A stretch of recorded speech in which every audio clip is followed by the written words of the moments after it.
Top quality और consistent performance के लिए सिर्फ सिल्वर पंप्स एंड मोटर्स, नाम याद रखना।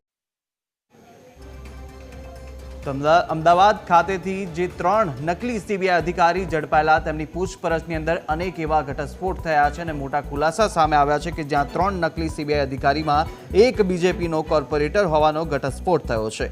આનંદનગર પોલીસે આ 3 આરોપીને ઝડપી પાડ્યા હતા અને 3 આરોપીમાં હિતેશ્વરસિંહ મોરી કે જે બીજેપીનો કોર્પોરેટર છે, વઢવાણ નગરપાલિકાના વોર્ડ નંબર 13નો સભ્ય છે અને નકલી સીબીઆઈ અધિકારી બની YMCA ક્લબમાં ફરિયાદીને ધમકી આપી હતી।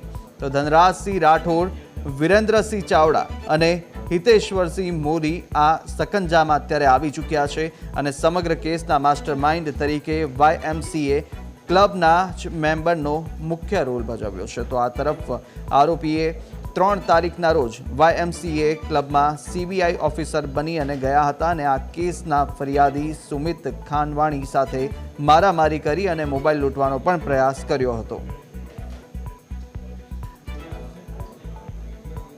ક્યારે આ નકલી પોતાના કાઉન્સિલરો ઉપર સકંજો કસશે, ક્યારે આવા નકલીના કારોબાર ઉપર રોક લગાડશે, કારણ કે નકલી કચેરી અને નકલી અધિકારીઓના કારણે સમગ્ર ગુજરાતમાં ગામથી લઈને ગાંધીનગર અને શહેરથી લઈને સચિવાલય સુધી લૂંટનો કારોબાર ચાલી રહ્યો છે। અનેક લોકો છેતરપિંડીનો ભોગ બને છે અને એનો લૂંટનો મોટા પાયે આખી સિસ્ટમ ચાલી રહી છે।